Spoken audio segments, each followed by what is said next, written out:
Hello everyone, I'm Nayaswami Asha and I'm speaking to you now from California, which is really a great treat, and I hope that this will be the first of many such evenings in which we can talk together in this way, even though we are greatly separated physically.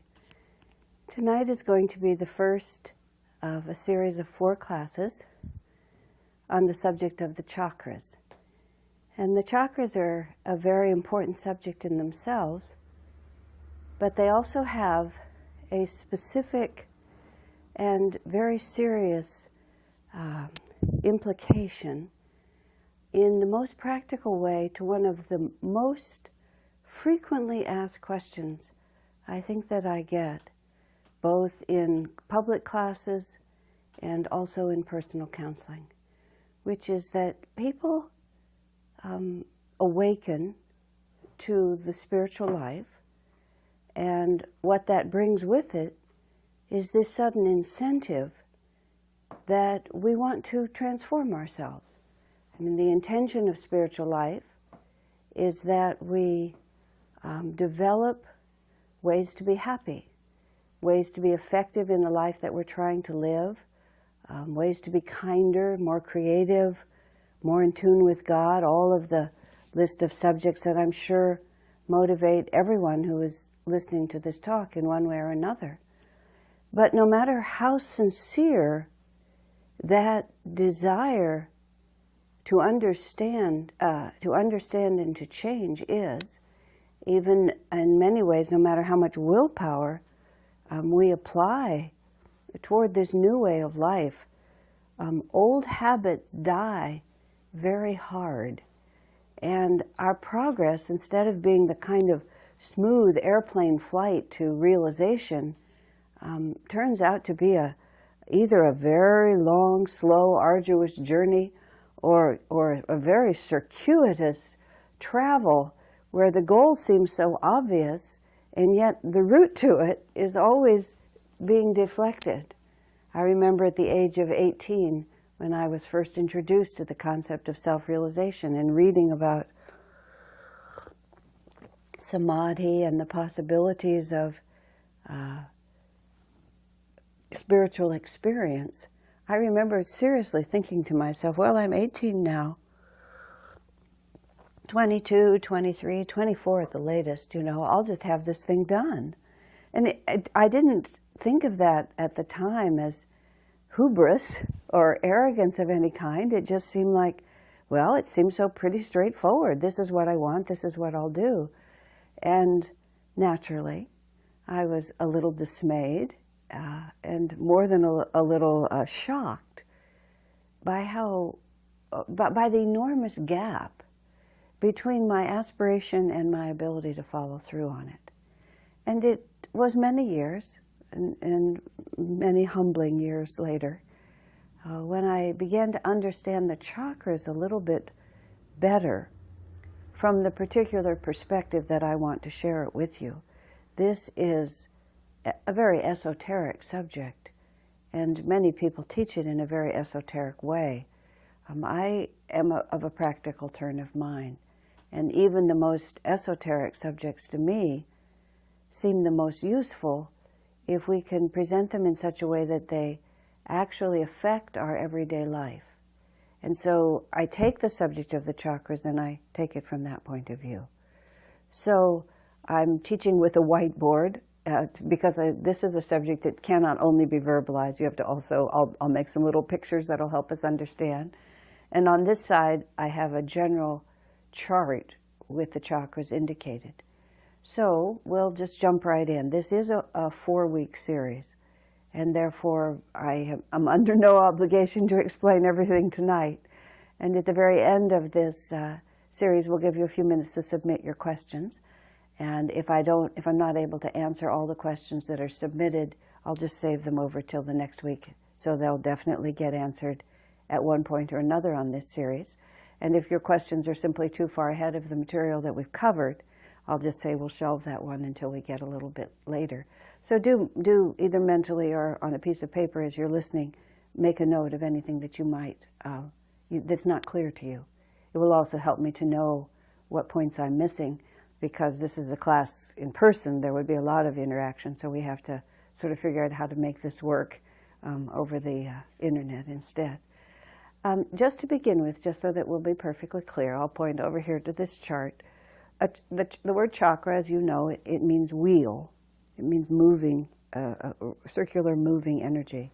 The reason these are called chakras is because when you think of a wheel, of course the wheel can be sitting, but you think of a wheel as something that's in motion, that's rolling all the time. And the chakras are not, they're not material realities in the sense that material forms become fixed. A chakra is a field of energy, and it's an energy pattern, and that energy pattern, for reasons I'll explain, tends to be a circular energy pattern. There are 7 chakras in the body, the 7th chakra being the chakra at the top of the head.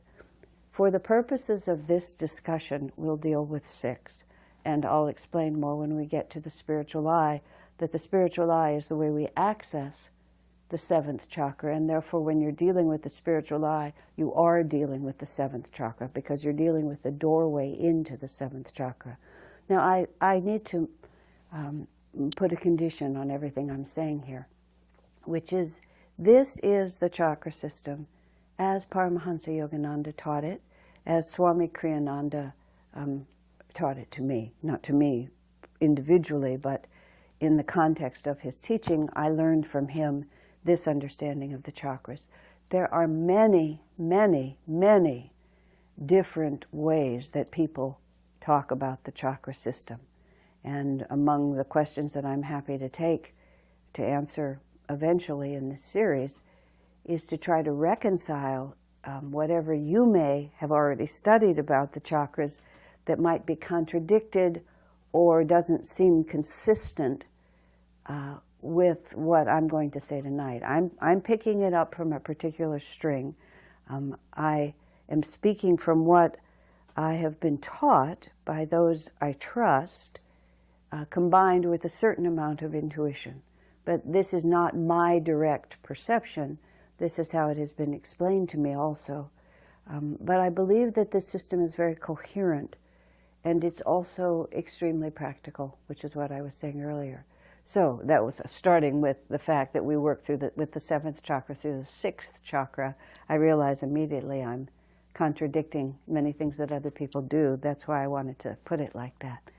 So the 6 chakras are fields of energy that run through the center of the body. We tend to think in terms of the spine, but we have to realize that the chakras are the energetic center of the physical body we live in, but they are not actually the physical body per se.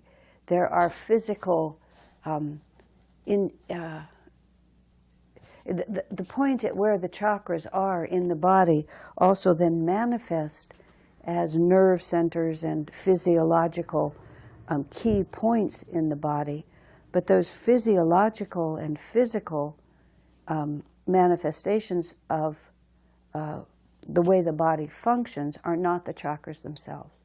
The way to think about it is, if you have a long, skinny pole, and then you start building something around that pole, maybe wrapping it and wrapping it and wrapping it with fabric until the pole itself is no longer visible, but a large form has come in around it, but the pole is always the center point and the defining center.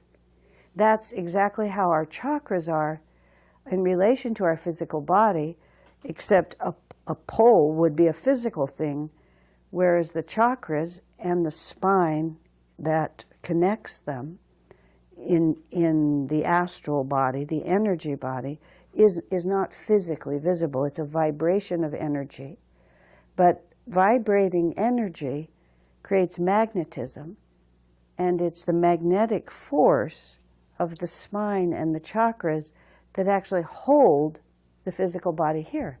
The physical body is also just a manifestation of energy, but it's energy that has been gathered and is held consistently over the course of one incarnation in a recognizable and continuing pattern. Okay?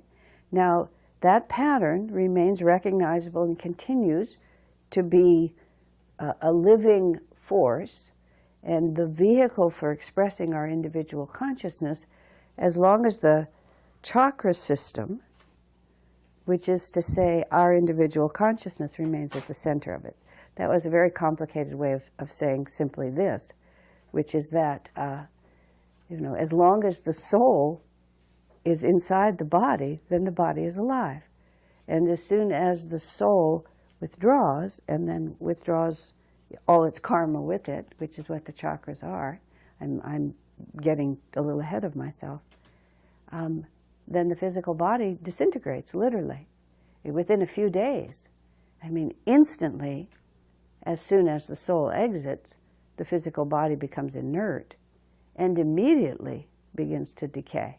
In a very short period of time, within a few days, the body is just disintegrating.